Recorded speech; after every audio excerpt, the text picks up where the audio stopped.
Welcome all my lovely goblins and ghouls of the internet. I'm Manya, your demon cinephile, and welcome back on our journey going through every Saw movie up until Saw X or Saw 10, whatever it is. Alright, so now we are on the second film, Saw 2. Now, if you watched my first video, you kind of got the feeling that I didn't really like Saw 1, which is not fully the truth. It's a very mixed bag. It's a film that I have a lot of respect for. I like what they did in it, but I don't like the full overall film. That's not the case for Saw 2. Saw 2 is basically what I think of when I think of Saw. And this is the Saw movie I've seen the least, I really want to say. All of these movies, but watching it the two times for this review, I just remember so much from it. Like everything in it is like from the first time I watched, everything just clicking back in my mind. Click, connect the dots. So what is Saw 2 about? Saw 2 is about, takes place like a year or so after the first movie. We have Detective Matthews, who is a like crooked cop. Basically, what it is. It's never said out loud in the beginning, but there's nice little subtle hints here and there.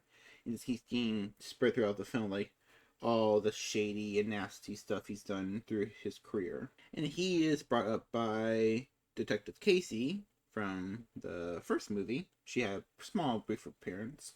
Here she's a little bit more of a fleshed out character. And to taking down Jigsaw. Him, her, and the SWAT team, they raid Jigsaw's warehouse. But before they can have the chance to arrest him, they have to watch a horrible game take place. As videos from another location are showing a new game where a bunch of ex-cons and Detective Matthew's son have to beat the clock and find some antidotes to a poison running through their system. What makes it more memorable from the first movie? Well, the first big change you can kind of notice right now is the new style and feel of the film. As well, Lee Winnell stayed on as writer or co-writer.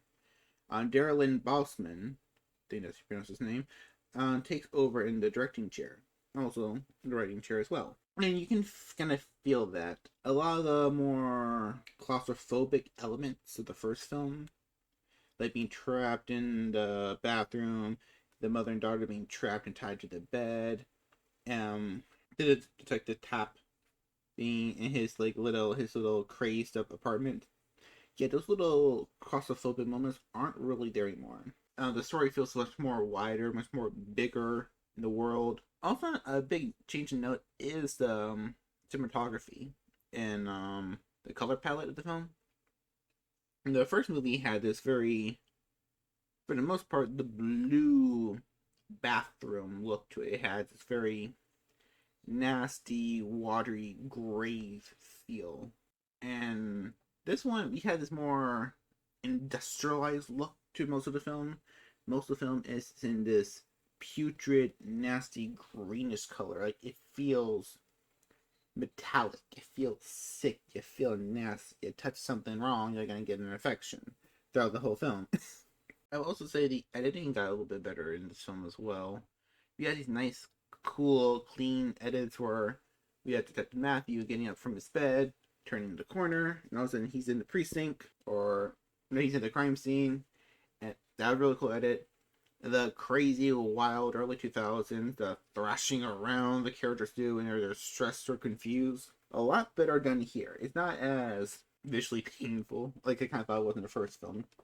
It's a little bit more done. It's done a little bit better here. It's not as crazy. It's done in the right moments to help build up the tension. For characters in this film, the main character throughout the main film is Detective Matthews, played by Donnie Wahlberg, and he has that Wahlberg rage on him. No, but seriously, I do like him because he comes off as very shady, very kind of a cold guy. Also, when it comes to his son, you get to see those vulnerabilities come out in the opening minutes of the film. But then throughout the whole film, when he is forced to play Jigsaw's game, to sit down and talk to him while his son, from what he thinks, is fighting for his life. You see him breaking down. You see him get. You see the rage and sadness in his eyes. And it is so good. It is so good. Until he's about to snap at any moment to tear apart this old man who's threatening everything that is really important to him. For the other characters, we get Michael. I think that's the name. The detective's son, who's played by that guy from Scream 4. He's okay. He's the dumb delinquent kid. He doesn't really have that much of a story arc or personality. You get that he's probably acting out because his parents divorced and his dad's a bit of a prick. But you don't really get that much out of him besides that. Detective Carrie, she's nice. I like her. I like how she's the one cop trying to play by the books, who's obsessed with Jigsaw. She wants to take him down. She's been like this for a while now. But she has to deal with all these other cops who just want to take the easy way out and the illegal way out and rough him up. The rest of the squad don't really have much of a personality. Yeah, the squad leader, which you get him and Matthews are friends, but not that much else out of him. For the convicts in the house, we got Xavier, Big Bad Xavier, who serves as our secondary antagonist of the film, and he's just rough, nasty drug dealer, uber toxic. I guess the word people use now is toxic masculinity, which. I'll give him that one because that's all Xavier's personality is. He's rough, he's nasty, he wants to get things done easy, he wants to bulldoze through this house, and without even listening to the terms and conditions of everything, he wants to force all his issues on everyone around him. And then nasty, awful scene where instead of diving down into the pit of needles and trying to do his own challenge, or think of a way where they can all work together, he just picks up Amanda and throws her into the pit of syringes. It's like, oh god. Of all the nasty things in this movie, that is one of the worst things I can ever feel. You feel it. You feel it. There is one thing about Xavier where after that scene where he torments Amanda, he doesn't look back at her and the rest of the crew. And I can never interpret the actor's face on this. Can't tell if it's rage at them. He thinks they're holding him back. I can tell if it's pity. I can tell if it's regret. And I never got that scene. That was a very. I still wonder what that was about. I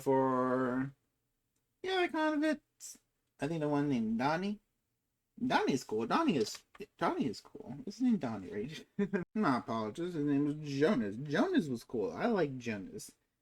He was the only one who was like, no, we have to work together. Stop being such dumb hotheads. We can figure this all out. Yeah, he was the voice of reason. That's why he got to the end. Can't have voice of reasons in a horror film. You can't. The rest are just yeah. Addison was okay. The one blonde who didn't really have that much of a presence in the film. She was fine. She had one of the saddest deaths because there's nothing cool, nothing special, no big blood and guts and gore around. It's her, the poison just getting to her. At the end, she's collapsing on the floor, which it was nasty. That was sad. It would have been better if we got to really know her character. Last time she spoke in the film, she was basically saying, oh yeah, I went to prison too. Don't ask, don't tell. It's not important to the story. Caring about the character before she died. We got old baby and the creep. And that's about it. None of the other convicts had that much of a screen presence. Oh yeah, nothing overlasting. Nothing to make you feel like, oh, I care about these characters. I want to see them live and survive. Like, no, they're all pretty much bad people. And those imply that some of them probably weren't as like that until they got to prison, which is the game for Detective Matthews because he put them all in prison. Some he beat up, some he planted illegal drugs on, and such. But let's get to the draws of the film. First, we got. Okay, what's her name again? Yeah, Shanae Smith. I hope I pronounced that right. Shanae Smith. I hope I pronounced that right. As Amanda, coming back from the first film, and I had her the first time I watched this. I didn't know that was Amanda. It was kind of hard to tell till the flashback. Now watching this, it's kind of hard to go from like the first time viewing. Because the first time viewing, I'm pretty sure I thought Amanda was there because of her so-called reason that she tried to. I'm not sure if she'll say this on YouTube, but self-delete herself from the game board after her survival in Saw 1. But so throughout the whole game, she is there as you think she's gonna be a tester. Like she has to play. But in the movie is revealed that oh no, she is Jigsaw's apprentice. She is the second Jigsaw. She is Jigsaw too. She's Amanda Jigsaw. Now, when you go back and watch the film, I watched it twice before doing this. You can see that Amanda has no arc in the film, but like there's no direct test for her in itself. Then we don't get to see everybody's characters test. Addison had her test supposedly, but we don't really know the trap that killed her was meant for her. Like she didn't have the tape recorder, and even if she did, she probably wouldn't have listened to it. She is the instigator. She wakes up. She's the last one to wake up. Kind of like how John was just lying in the middle of the room throughout the whole of the first film. She's lying in the middle of the room. She wakes up. She puts on the act. She is the instigator of the game. She immediately finds it all. She puts on a little act and looks like, oh, I need to look. Everyone to play by the rules. As you can tell, because she's always in the background of the game. Whenever a game is taking place, she's always in the background, maybe offering up a little bit of advice, but nothing serious. We see her messing around in one scene. Like she pulls a rope out of a couch. It's like, what was that even for? Like, I watched it twice now, but yeah, there's that scene where I called him Michael earlier, but no, his name's Eric. I think Daniel, the boy, the detective's son. This just goes to show how memorable his character is. It's how easy I can forget his name.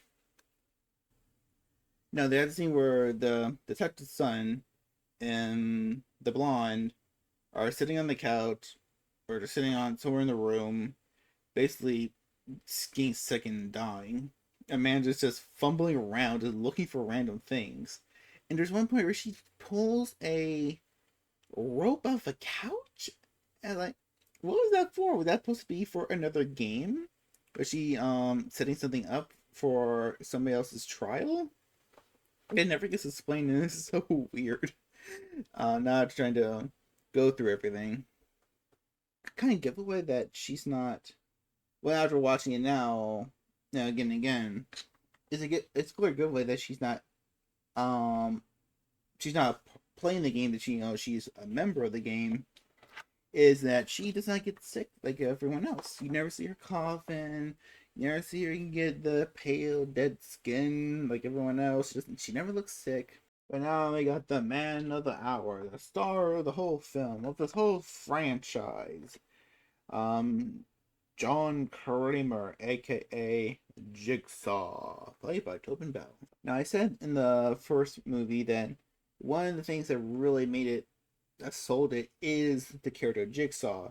That even though he barely appeared throughout the film, he had a strong presence about him. Especially when you just hear his voice over a tape, it stayed with you. And they even had to play his voice at random times throughout the film, like, just to kind of remind you that Jigsaw is here. Here, though, you see Jigsaw almost throughout the whole film. He is actually there in front of us talking to Detective Matthews, and we get a good clear picture of what John Kramer really is. We get a a little bit of his outrageous backstory. I say outrageous because almost each film builds upon and builds upon and builds upon and builds upon everything that made him up into the Jigsaw Killer. And here we get extension of the first film where yes, he is dying of cancer, but we'll also learn that probably not that long after he got his medical diagnosis of the exact time and date that he going to kick the bucket, we get a shot of him trying to do it himself. He drives off he said canyon or a cliff, but instead of just coming to his wounds, something inside him wanted to fight. The human spirit, the spirit of survival, he tells us. And as he pulled the metal from his stomach, he was reborn. He saw the light. He saw what he needed to do to test others like he was tested. Basically, Jigsaw's a little cray-cray. He's a little cray-cray. He's a man with this outrageous ideology born from this horrible accident. Instead of, rationalizing to a certain extent, he just drinks more and more of that delicious Kool-Aid that he's brewing himself. Which is also one of the amazing things about Jigsaw's character, that he never breaks in his convictions. And I'm saying, like, I know one of the people like, oh, Jigsaw's right all along. If you just do this, people will value your life. No, no, no. That's playing these kind of games will not make you value your life. Because it somehow worked for John doesn't mean it will work for you. But I like how they never showed him once breaking conviction. It's like, no, he really believes this is working and helping people. And that's what you need to sell. You don't need to believe that it is working. You need to believe that he believes it is working. And that's what sells him as this madman, this evil mad scientist who thinks he's doing good, but he's just causing more death and destruction. And when he doesn't destroy, he corrupts people's minds. I mean, you also get to see a little more of the darkness of the not darkness, like evil of the character. And the first film is like they show that he likes watching games. Here, he directly puts himself in the game to toy with Detective Matthews, to egg him on, to try to, I think, literally tries to get the man to beat him. You see him laughing these evil little chuckles, which I always wonder, is he laughing because he's getting joy out of tormenting Matthews? Or is he getting joy of watching Matthews fail the test? Or just getting under his skin? Maybe it's a combination of three. I really want to know. So at the end, okay, before I can say this part, I need to get to the end of the twist of the movie. That bum bum bum for a movie that's what? How old is this film? 2005. Yeah, a film that's over 10 years old now. And at the end of the film, when where Matthews beats the crap out of Jigsaw, he takes him. He forces Jigsaw to show him the house. The SWAT team, they learn the location or where the video feed is coming from. They run over there. The SWAT team is revealed that the entire house, the house they go to, is not the same house. And they find a exact same setup from Jigsaw's place and tape recorders. That the entire events of the film, the prisoners that we've been watching, the detectives have been watching, had happened like a day or two ago. And you get this, and it's also shown that when Matthews is at the right location, he starts finding all the dead bodies, but you can see that they are more rotted and decomposed. Matthews is sedated. He is captured by Amanda, who is revealed to be the second Jigsaw, or the Jigsaw's apprentice, or whatever you want to call her. And this was her trap. This was her game. This is her test to prove that she can do it, that she can continue John's work. And I want to say, I'm bringing this up now because for Jigsaw's character, that how much of this was planned? Because Amanda was there probably from the very beginning. If she probably was watching something to know when to lie and wait for Detective Matthews to get there. But I wonder what happened.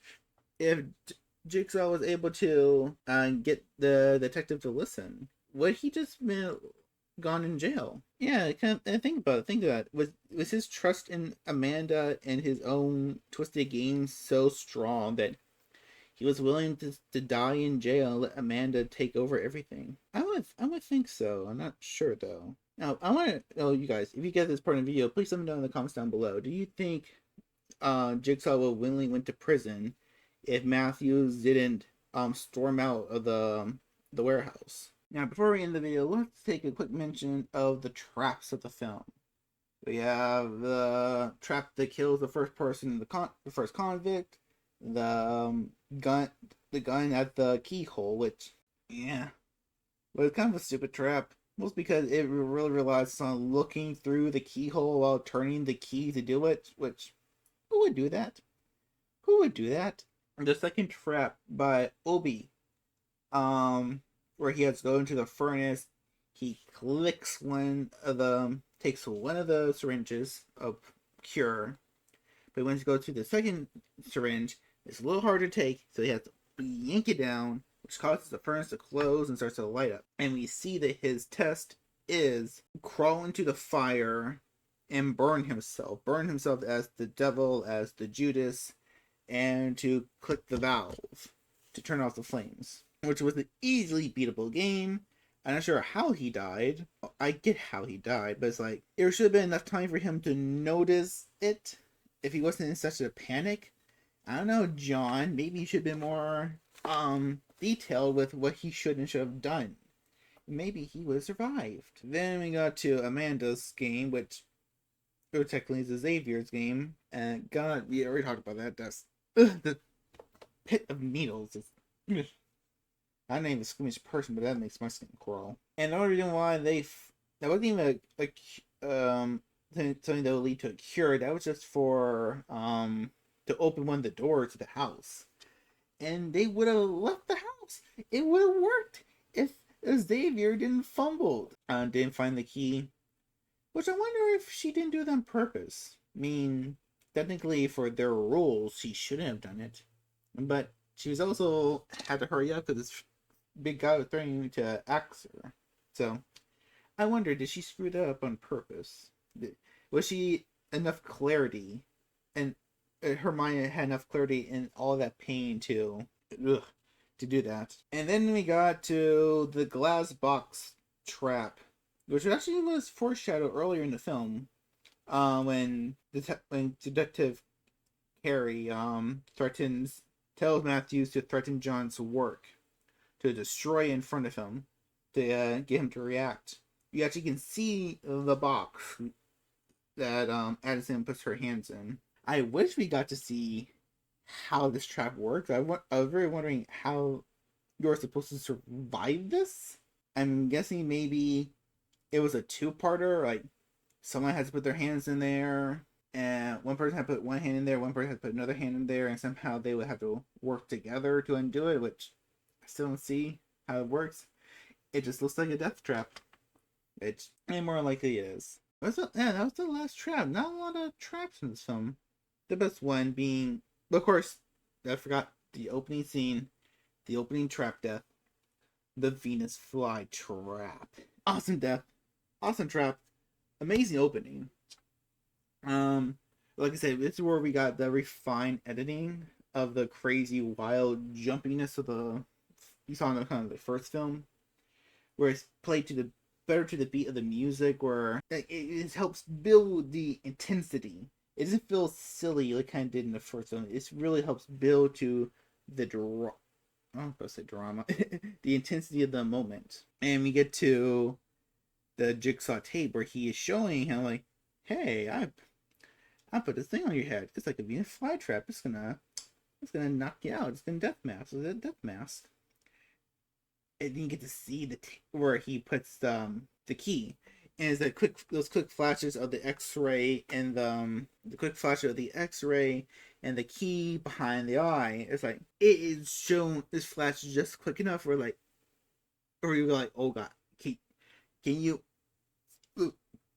And like this, the right amount of possible pain and mutilation someone could go through to survive. I don't think I could do it. I don't think I could do it. I have trouble putting eye drops in my eyes or opening my eyes underwater. I don't know if I could do that, guys. I think I would succumb to the death mask. If Saw 1 was like a proof of concept, Saw 2 was the perfect execution. It takes everything the first film did right and amps it up perfectly. Tobin Bell steals the show for everything he's in. Amanda, Xavier, Detective Matthews, all not really Xavier. He's a great antagonist, but Detective Matthews and Amanda, awesome characters. It was great to see Amanda being this snide little fox and just watching and observing everyone. And show the slow breaking of Detective Matthews, this admittedly horrible man. But he's fighting for his boy, so you can't help but feel a little sympathy for him. And it's like, but at the end of the film, we're like, no, you probably deserve this. You're kind of an a-hole. Also, another great thing, because the first film, what did Dr. Gordon do? He cheated on his wife. He was an empathetic surgeon, which horrible things, but nothing warranted what he had to go through. Same thing with Adam. Yeah, he was, but basically a PI, just taking photos for people who asked him to. You got this nasty, this invasion of privacy, but it's not like a horrible thing. Now all of these are just straight up horrible people, which is another great trick by the writer, because they're all just nasty people, so you don't really feel that bad when they get it. Except for Jonas. Jonas was an awesome guy. Jonas deserved better. He seemed like he reformed from whatever he was caught in doing. Or maybe he was truly just wrongly convicted. Who knows? But yeah, that is Saw 2. A much upgrade from the first film. How did you think about Saw 2? Do you like it? Do you hate it? Do you think it improved from what the first film did? Let me know in the comments down below. And I will see you all next time for Saw 3. Catch you later.